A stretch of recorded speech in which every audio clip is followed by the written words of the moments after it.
What's up, family? And welcome back to The Quiet Loud with me, DeAntony Collins. We're back in full form today with that format you've come to expect and know. The trending whisper, the quiet countdown, listener echo, and that ending that leaves you reflecting on your week and what we've learned together. Last episode was special, serious, and so I set aside our usual lighter moments because the moment required it. But today, we reset. We laugh, we observe, and then we lean into what's happening in the world.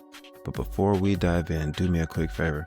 If you've been rocking with The Quiet Loud, hit that follow, drop a 5-star review, like and subscribe on YouTube, and share it with somebody who needs a little wit and a little truth today. It helps this community grow louder. Because truth demands drama, but justice demands attention. So yeah, we have the whisper. We'll ride the wave of what's trending, then drop into what matters, okay? So let's start where we always do, with those scroll-stopping topics we call the trending whisper. First up, Stretchy Yogurt trend. All right, y'all, this is my first time seeing this, so let me paint this picture for you. It's yogurt, but it's pulling like mozzarella sticks. I'm serious. Y'all, apparently it's a thing now. So TikTok has turned yogurt into a whole Broadway production. People stretching it in slow-mo, boba and so many choices of fruit all over, with drizzles looking like abstract art.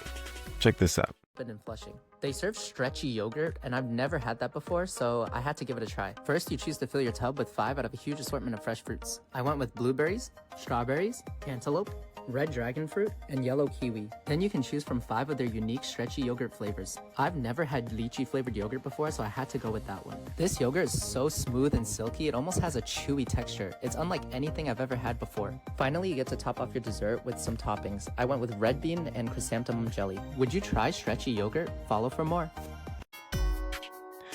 The comments are wild too. Quotes like, yogurt, but make it slime. And my personal favorite, this is what happens when food gets bored. That's exactly what I saw when I looked at it. I saw toppings overload, textural overload. That's not really my thing.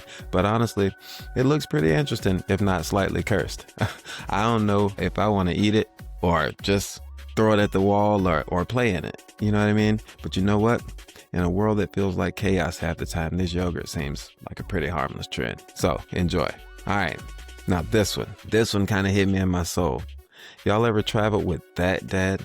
You know, the one who turns into TSA before you even get to TSA. He's barking out gate numbers. He's sprint walking like it's a 100-meter dash, making sure everybody's had a bathroom break or it's DEFCON 1. Check this out.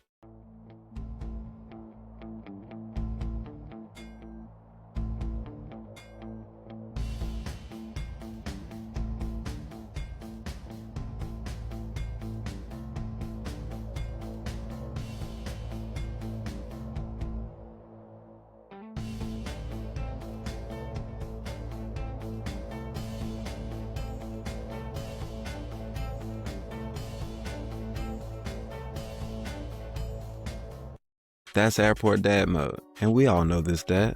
Sometimes some of us are this dad, and while TikTok is clowning, they're also giving them their flowers. Southern Living even wrote about it, calling it organized chaos with love. And look, I've seen it. The backpack strapped on tight, the boarding passes clutched like national secrets, the death stare if you want to stop for snacks. We laugh, but we know. Without airport dad, half of us would still be waiting at baggage claim. And honestly, let's give some respect. Somebody's got to get us where we're going, all right? All right, and finally, let's talk nostalgia. The cast of Honey, I Shrunk the Kids recently had a reunion on Cinema Relic's YouTube channel. And for anybody born in the 80s like myself, that one hit. Seeing Amy O'Neill and Thomas Wilson Brown and the whole crew back together again, a little older, wiser, but those faces you still recognized. It's like somebody cracked open a time capsule. I swear, I could taste the Saturday morning cereal milk while I watched. The comments are full of people saying stuff like, quote, this takes me back to childhood. And who else wore out the VHS on this movie? That movie was backyard adventure at its finest, okay? Giant ants, oversized Cheerios, the kind of imagination we don't see enough of now. Check this out. He's seen better days. Wow. Oh my gosh. Meet cast members Thomas Brown, who played Little Russ. Amy O'Neill, who played Amy, and Jared Rustin, who played Ron. Little worm.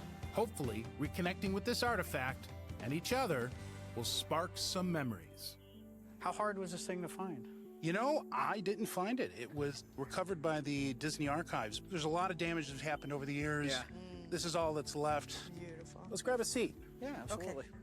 It's an important piece. It's a sign of how they did things in the 80s, and now something like this would have been done with a giant green blob and CGI'd over the top of it. Oh, yeah.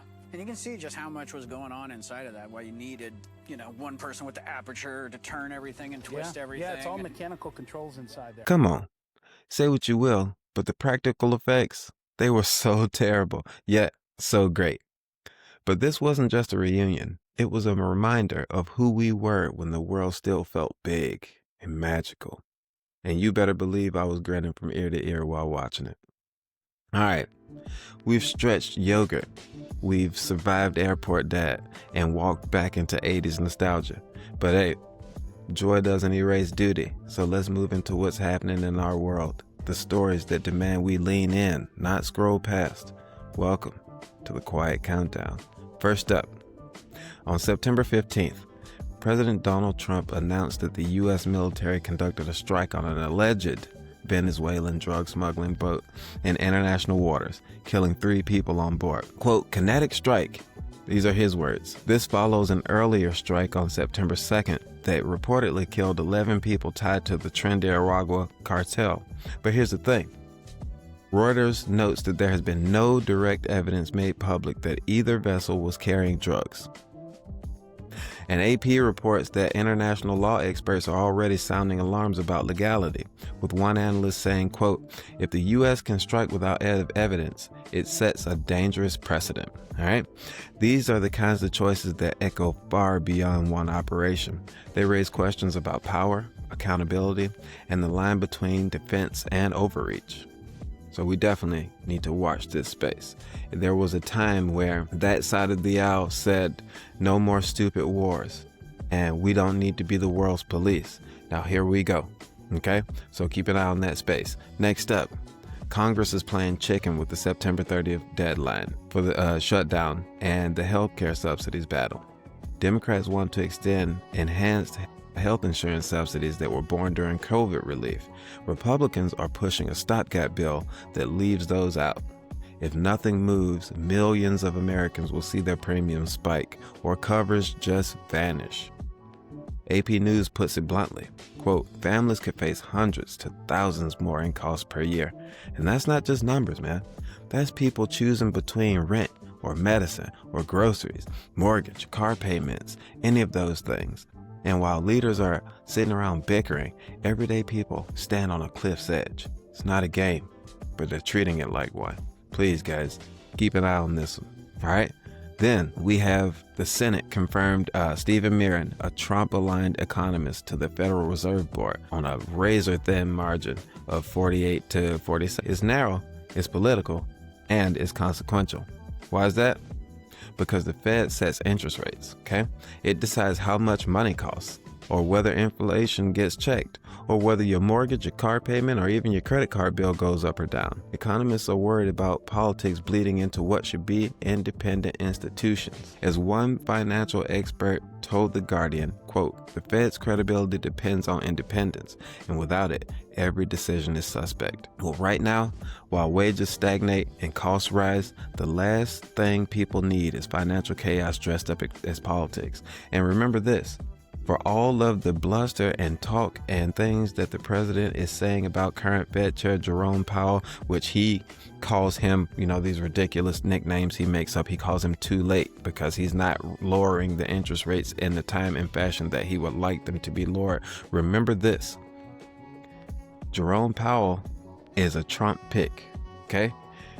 Jerome Powell was elevated to Fed Chair during Trump's initial term. Okay, so when he's leveling all of those accusations and all of that talk toward him, this is a guy that he put in the job. Okay, and finally, analysts are warning the U.S. is entering what they call a vicious spiral of political violence. Reuters reports incidents nearly doubled in the first half of 2025 compared to 2024. That's not alarmist now. That's math. And it tracks with what we're seeing.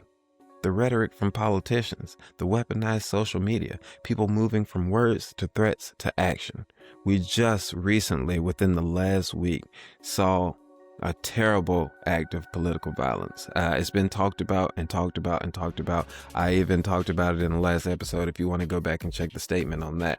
So I'm just going to keep on moving, okay? But civil liberties groups are warning that when violence becomes thinkable or imaginable, it becomes inevitable. So especially for marginalized communities, and law enforcement leaders admit they're not ready. There's no clear guidance and no comprehensive plan. We've seen what happens when we pretend it won't escalate, okay? The question is, what happens if we don't stop it? All right, now we're gonna roll into the listener echo. This week, I wanna hear your loudest moment. What story cut through your week so hard it broke your quiet?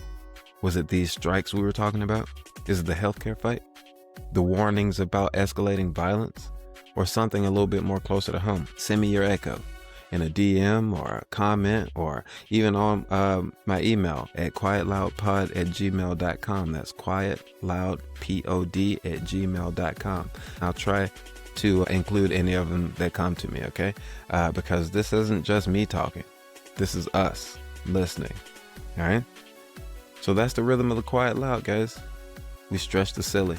We nod at the relatable, and then we lean into the real, because life is all of it at once.